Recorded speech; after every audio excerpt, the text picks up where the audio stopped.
Setelah dia diciduk, penyiksaan, pengeroyokan, dan pengambilan barang-barang dia dengan kekerasan. Sepatu, dompet, handphone, bajunya dia.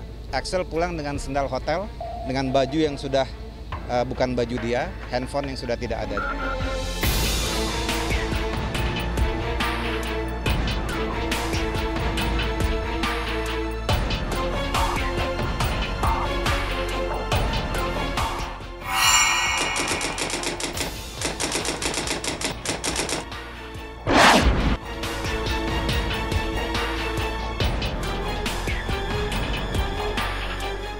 Jeremy Thomas geram dengan peristiwa yang dialami putra sulungnya, Axel Matthew Thomas, yang diduga dikeroyok dan disekap di sebuah hotel di kawasan Jakarta Selatan.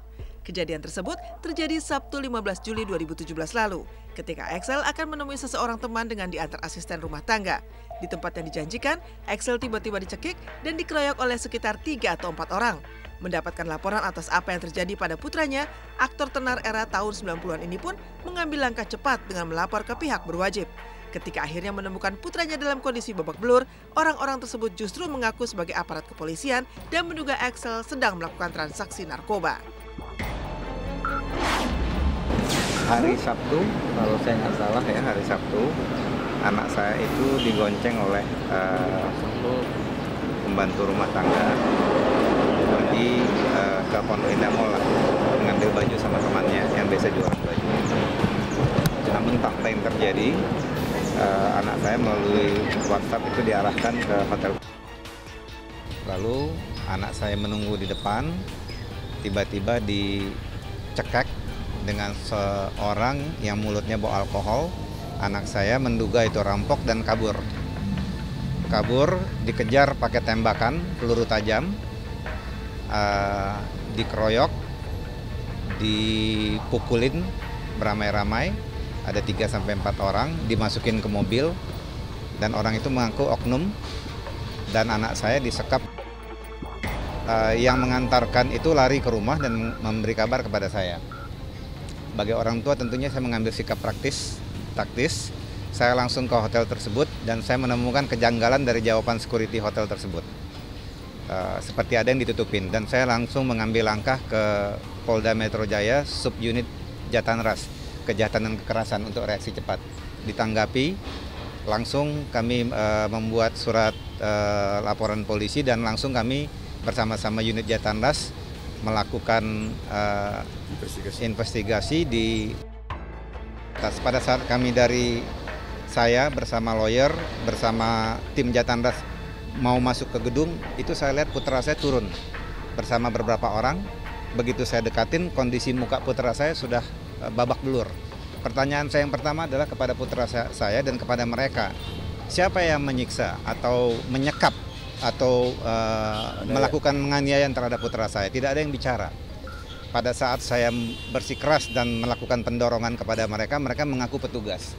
Saya bilang kepada mereka, kalau Anda petugas harusnya Anda tidak melakukan penganiayaan atau pengeroyokan terhadap anak yang masih 19 tahun. Dan saya minta kartu tanda anggota dan surat perintah, mereka tidak bisa mengeluarkan.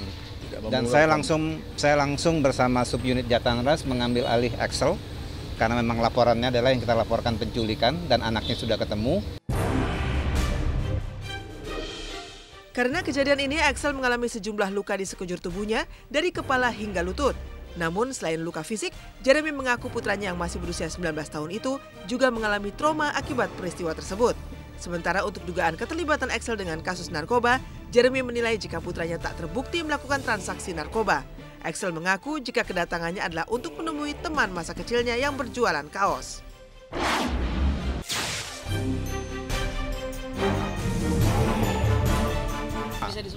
Lutut, punggung, kepala memar, rusuk, kepala, memar, punggung, seluruh muka, rusuk, ya silakan dilihat. Terus sama lutut, ya.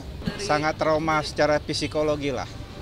Ya, anak ini silakan kalau mau lihat gambarnya di sini ada.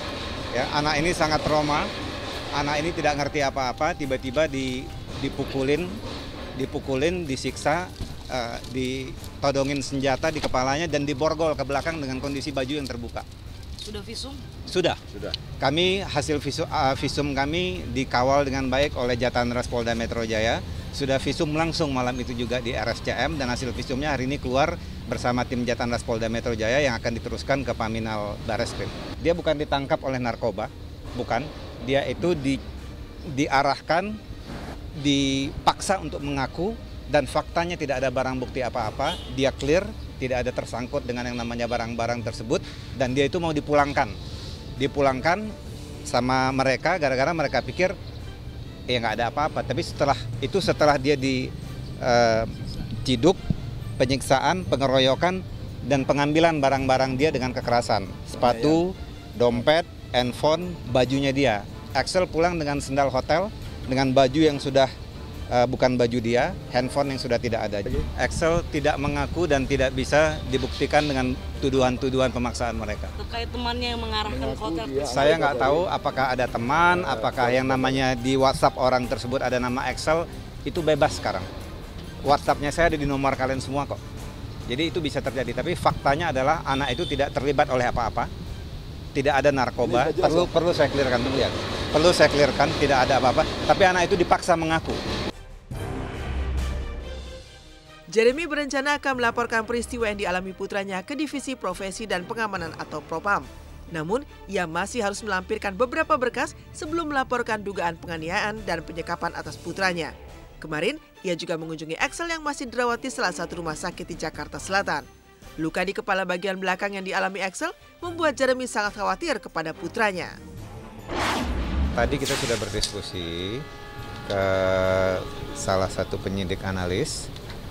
Sudah ditentukan pasalnya, namun untuk memenuhi laporan tersebut tentu kan ada bukti pendukung ya.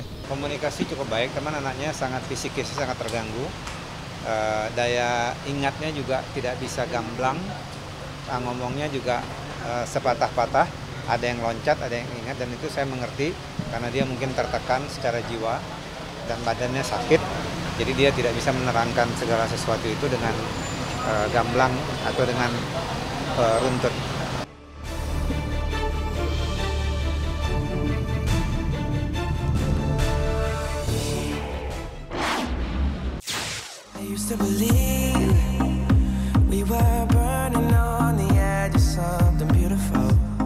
Berbeda dengan kabar mengejutkan yang menimpa putra Jeremy Thomas,